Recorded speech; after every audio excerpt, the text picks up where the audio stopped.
Allez, aujourd'hui on va parler de pas mal de trucs. On va parler de ma mare, on va parler d'un bananier qui est malade, on va parler d'un serpent, on va parler de quoi? D'engrais, et on va parler du terrain dans sa globalité. Allez, on est parti, on va commencer par la mare. Allez, je vous emmène. Quand je suis arrivé tout à l'heure, j'ai eu une mauvaise surprise. L'eau avait baissé de 15 à 20 cm. Ça m'était déjà arrivé avant. Et je sais pas pourquoi, j'avais cherché la fuite et j'avais rien trouvé. Et après j'avais pu constater, ça avait duré une semaine et après plus de problème. Mais là aujourd'hui la baisse du niveau était importante. Je crois que je vais vous trouver peut-être une photo ou une vidéo que j'ai faite parce que bah, là, la marche je l'ai re-remplie.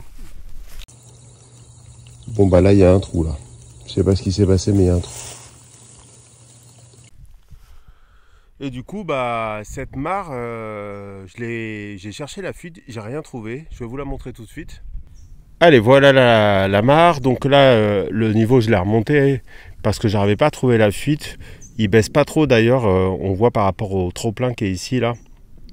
Je vais essayer de zoomer un peu plus. Voilà, ça c'est le trop-plein. Ça n'a pas bougé depuis tout à l'heure, donc je sais pas trop d'où vient cette fuite.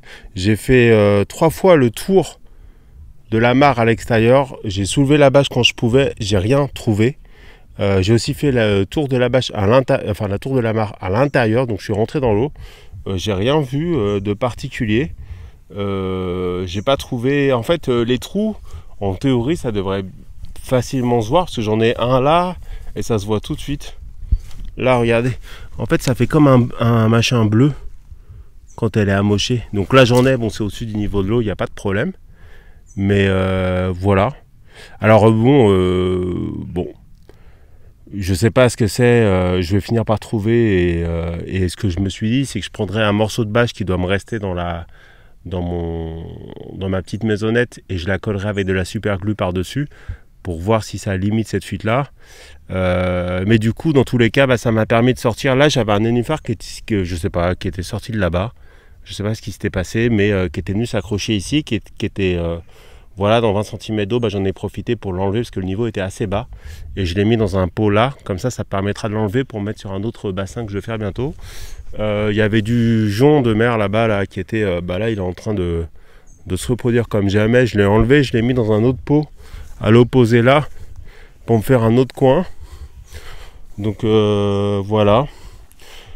La mare fait son office hein, parce que comment dire, ça fait quelques jours qu'on a une attaque de moustiques à Mérida à cause de pluies diluviennes qu'on a tous les jours, très importantes sur tous les derniers jours. Et ce matin, je me faisais attaquer par des moustiques, mais des hordes de moustiques. Et là, vous voyez, il y a des quantités phénoménales de libellules. Donc je pense qu'elles sont en train de se régaler des moustiques. Alors il y en a encore un peu, mais beaucoup moins. Ici, c'est les moustiques tigres qu'on a, donc pas des très sympas, des assez gros qui font assez vite mal. Enfin, on sent la piqûre. Bon, après, on n'a pas la dengue, on n'a pas de maladie ici encore transmise comme le chikungunya, ce genre de choses, par les moustiques, ce qui est plutôt bien. Mais pour autant, je suis assez content d'avoir ces travailleuses de l'ombre qui me mangent tous ces moustiques et voir tous les poissons, les petits poissons qui sont dans l'eau, qui doivent se régaler à chaque fois qu'il y a des larves qui viennent se poser par là. Donc voilà, du coup j'ai passé pas mal de temps sur la mare pour essayer de trouver cette fuite. J'ai rien trouvé. C'est super compliqué parce qu'il y a des plis, il y a de la gadoue, un peu de boue, il y a des petits cailloux, il y a des gros cailloux, il y a des pots, donc il faut tout déplacer au niveau de la ligne d'eau. Mais même en faisant ça plusieurs fois, j'ai vraiment rien trouvé. Donc je sais vraiment pas d'où ça vient. Je suis un peu perplexe, donc du coup je vais le laisser comme ça et puis on va voir la prochaine fois si je reviens et que le niveau est encore très bas, je regarderai, je finirai bien par trouver hein. Il n'y a pas de secret là-dedans. Sinon quoi, le petit jardin ici va très bien. J'ai pris, ça c'est du curcuma là, les grosses feuilles que vous voyez, ça. Il est super beau cette année mon curcuma, il s'embellit d'année en année. J'en ai déraciné pour en mettre dans mon engrais là, j'ai aspergé d'engrais, donc j'ai fait un engrais spécial feuilles et racines. Et du coup, comme j'ai vidé l'engrais, j'en ai refait un nouveau. Et dans la nouvelle recette, j'ai mis du curcuma, qui a un antifongique et qui stimule la vie microbienne. Donc, et puis voilà, en plus, moi j'en ai une tonne. Donc je m'en suis pas privé. Sinon, oui, alors j'ai débroussaillé, là ça se voit. Donc là c'est comme ça, et dans la semaine prochaine, le lundi prochain, ça va revenir avec 60 cm d'herbe en fait, s'il continue de pleuvoir tous les jours. Avec ce soleil et cette pluie, en une semaine, je repère le contrôle, donc je suis obligé de faire des grosses séances de tonte, mais j'ai pas trop le choix. Là, ce que je voulais vous montrer, regardez ce que j'ai trouvé. Alors, je pense pas que ce soit moi avec ma débroussailleuse. Hein. Regardez. Ça, c'est rouge sur le noir, donc c'est un serpent corail, c'est des serpents très dangereux. Une seule fois j'en avais vu, c'est quand on débroussaillait le terrain, l'ouvrier qui était avec son tracteur m'avait appelé et m'avait montré un serpent. Je l'avais filmé, je crois, d'ailleurs j'avais fait un petit réel, qui s'enfuyait vers la jungle parce que c'est des serpents assez craintifs et qui me disait attention, ça c'est un serpent très très dangereux, très très dangereux. Et effectivement c'est des serpents coraux. Alors ce qui nous sauve, c'est que c'est pas des serpents agressifs, c'est pas des serpents qui vont au contact de l'homme, donc normalement vous n'avez pas trop de raison. Mais voilà pourquoi il faut marcher avec des chaussures bien, comment on appelle ça, coquées là, avec du métal, parce qu'au cas où vous marchez sur sa queue et qu'il veut vous mordre, vous serez bien content d'être bien protégé. Donc là je sais pas ce qu'il a tué, je l'avais même pas vu en débroussaillant. En tout cas on voit que là il a été mordu, ou je sais pas, enfin c'est peut-être un aigle qui l'a chopé, ou ici il y a pas mal d'animaux qui mangent des serpents, les aragouets, des espèces de gros rats qui sont pas très jolis mais qui vont manger des scorpions, des serpents, ce genre de choses, qui sont même immunisés contre certaines piqûres. Donc bon, c'est toujours un petit peu inquiétant d'en voir, mais j'en vois à peu près une fois par an ou une fois tous les ans et demi, donc c'est pas la norme. Là mon petit figuier, regardez-moi ça, il est mal en point. Donc comme l'année dernière avec toutes ces pluies, l'humidité plus le soleil, il y a un champignon qui vient se développer sur les feuilles, et après il y a des espèces de petites bestioles qui viennent dégrader la feuille. Donc l'année dernière j'avais acheté un traitement bio qui est à base d'huile de neem et je sais pas quoi. Là je crois que je suis retombé sur la même vendeuse dans mon marché aux plantes. Et parce que je crois qu'elle m'a reconnu. Moi je l'ai pas reconnu, mais je crois qu'elle m'a reconnu, parce que je lui ai raconté exactement la même histoire, et du coup j'ai racheté le même traitement. Donc là j'en ai pulvérisé. Normalement ça se fait plutôt en fin de journée, que là c'est plutôt en milieu de journée quand le soleil est plus fort. Mais j'ai pas trop le choix parce que je viens qu'une seule fois en fin de journée, c'est le jeudi, et j'ai pas envie d'attendre en pulvériser. Ça va brûler. Le fait de pulvériser de l'huile en plein soleil, ça va brûler les feuilles, mais après elles vont ressortir de nouvelles, et j'espère que du coup le champignon va les laisser tranquilles. Sinon, quand j'étais au marché aux plantes, je suis tombé sur les pépiniéristes. Alors, regardez mon citron caviar, tout va bien. Je suis tombé sur les pépiniéristes que je connaissais, et puis je parlais avec un, et puis on parlait des fruits du jacquier. Je lui disais qu'il était mort. M'a dit tiens, prends celui-là, ça me fait de la peine pour toi.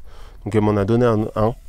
Il n'est pas très grand, il fait 40, un peu plus de 40, peut-être 50 cm. Donc voilà, je l'ai planté. J'ai mis un peu d'eau, une bonne terre, on va voir. Je vais changer de place par rapport aux autres. J'espère qu'il ne va pas me crever, parce que l'autre il était monté à 2 mètres et paf, il est mort d'un coup d'un seul. Ça m'a embêté.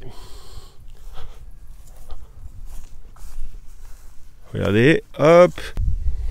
Et là voilà, je vais vous mettre la vidéo maintenant. Allez, aujourd'hui j'ai un petit problème avec ce bananier, regardez. Tout a noirci, les bananes elles sont...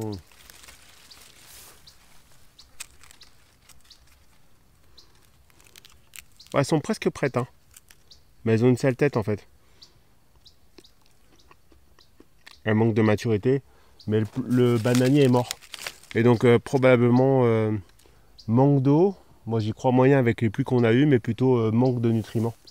Donc il n'a pas survécu. Donc c'est simple, ce que je vais faire, c'est que le régime il est foutu, il va plus mûrir. Donc je vais le couper, et je vais aussi coucher le tronc, et je vais m'en servir comme engrais pour cette zone. Donc il faudra que je fasse gaffe, c'est que cette zone là elle n'est pas assez chargée en nutriments pour supporter ces bananiers. Celui-là c'est un rejeton des bananiers que j'avais là-bas, où j'ai déjà 2 régiments qui poussent et qui sont en pleine forme. Donc c'est pas la variété de banane, c'est plus je pense la zone que j'ai pas assez nourrie. Donc on va couper malheureusement.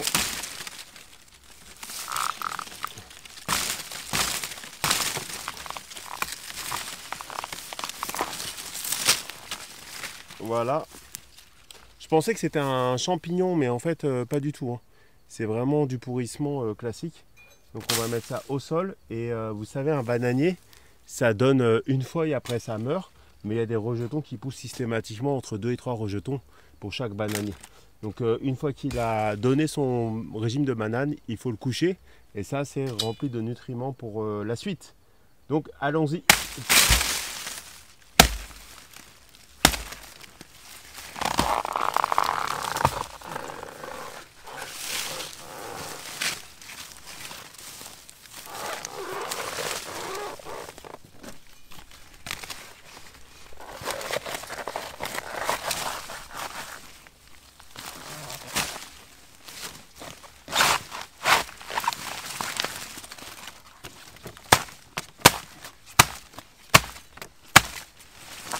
Voilà. Donc je vais laisser tout ça sur place. Tout ça sur place pour que ça se décompose et que ça nourrisse mes deux petits rejetons que j'ai de chaque côté du bananier que je viens de coucher. Il y a une odeur de pourriture. Hein. Donc je pense que le tronc était moisi et c'est ce qui fait que le régime de banane n'est pas arrivé à son terme. C'est pas très grave, j'en ai d'autres qui sont sortis, j'en ai 4 autres sur le terrain, dont 2 qui sont presque mûrs. Donc ça ne me dérange pas plus que ça. Et puis c'est de l'expérience. Allez voilà, pour cette petite séquence, je défonce mon bananier. Donc voilà ce qui reste de ce régime de banane. Alors c'est pas dramatique parce que j'en ai plein d'autres qui poussent. D'ailleurs en parlant de banane, ça me fait penser que j'ai un autre sujet à vous parler.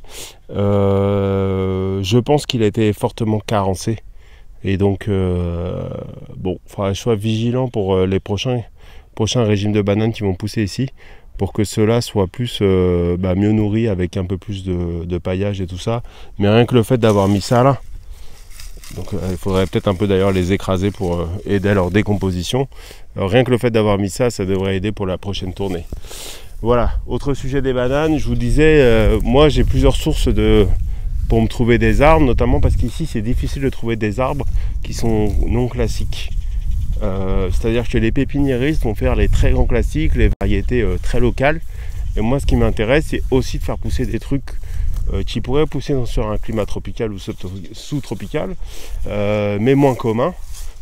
Parce que j'ai pas intérêt à faire pousser de la papaye forcément, par exemple de la variété marandole, parce que c'est celle qu'on achète dans le commerce. Et que si je me dis j'aime une autre variété, autant la faire pousser parce qu'elle est introuvable ici. Et donc du coup, un des autres moyens de se fournir des arbres, c'est Mercado Libre, qui est un petit peu l'Amazon ici. C'est une société qui permet d'acheter et de vendre des produits, sauf qu'il y a beaucoup de plants. Et donc j'avais acheté ce plant-là qui était censé être la variété des bananes bleues, la variété Hawaii, Blue Java, qui... Ouais, cette chaleur est infernale, elle n'arrête pas de me couper. Donc voilà, je disais, c'était censé être la variété Blue Java qui est originaire de Hawaï. Et est-ce que vous avez pensé que ça c'est des bananes bleues? Je pense pas. Donc voilà. Donc maintenant c'est décidé. Je pense que sur la quasi-totalité des arbres que j'ai achetés sur le terrain, et il y en a un paquet, peut-être une trentaine, c'était jamais la bonne variété. Et c'était certainement pas par méconnaissance, je pense qu'ils le savent très bien. C'est qu'ils savent aussi que quand ils vendent un arbre fruitier, souvent pour des problématiques de transport, cet arbre il est taillé, il est petit, donc il n'est pas prêt de fructifier. Il faut attendre 1 an, 2 ans, 3 ans avant d'avoir des fruits. Et du coup, entre temps, le temps, quand vous découvrez, déjà vous vous souvenez plus ce que vous avez acheté, et en plus vous pouvez pas mettre un commentaire en disant que c'est une fraude. Et d'ailleurs les pépiniéristes souvent ils vont fermer des comptes, parce que je pense qu'à un moment ils se font attraper, ils ferment un compte, ils rachètent un téléphone et puis ils en réouvrent un autre. Donc maintenant j'achète plus du tout sur internet. Ils sont pas de confiance ici, enfin quand je dis ici, les vendeurs que je trouve, auxquels j'ai accès sur internet. Donc du coup j'achète que localement, mais c'est plus compliqué de trouver des variétés sympas. C'est pas impossible, mais il y a moins de variétés sympas que ce qu'on peut trouver sur le net, évidemment. C'est pas grave, je vais m'en accommoder en attendant. Regardez ce petit bassin, comment il est sympa, tout vivant, ça cogne, hein. C'est dingue, hein. On est quasiment début octobre. Quand je tourne cette vidéo, et ça cogne.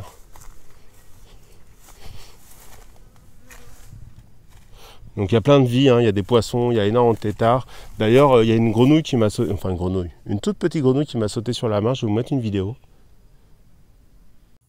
Regardez le bébé grenouille qui a sauté dans ma main. C'est marrant, ça n'a pas du tout peur. Hein. Allez, retourne dans l'eau, bonhomme. Et donc, pas farouche du tout, il y en a plein en fait. Elles sont très petites. Bah, je pense que du coup, c'est les têtards qui viennent juste de se transformer. Hein. Et elles restent dans le bassin, elles vont se cacher dans les plants. Le temps de grandir un peu et de partir, j'imagine, à l'aventure. Donc voilà. Et évidemment, il y a plein de libellules, plein d'abeilles qui tournent ici. Et du coup, beaucoup d'oiseaux se posent autour dans les arbres en hauteur, prêts à bondir sur ces insectes. J'adore mes nénuphars, j'aimerais bien l'enrichir d'un petit peu. J'ai mon lotus qui est là-bas, là aujourd'hui il fait un peu la tête, mais c'est pas grave. Il sort souvent des fleurs. Donc voilà. Bon bah voilà, du coup, une journée bien remplie. Et un terrain qui va bien quoi. Après il y a toujours des petits trucs à régler, mais c'est rien de méchant. Je vous souhaite une bonne journée et puis une bonne semaine les amis, parce que je vais sortir cette vidéo sûrement un dimanche ou un lundi. Ciao ciao.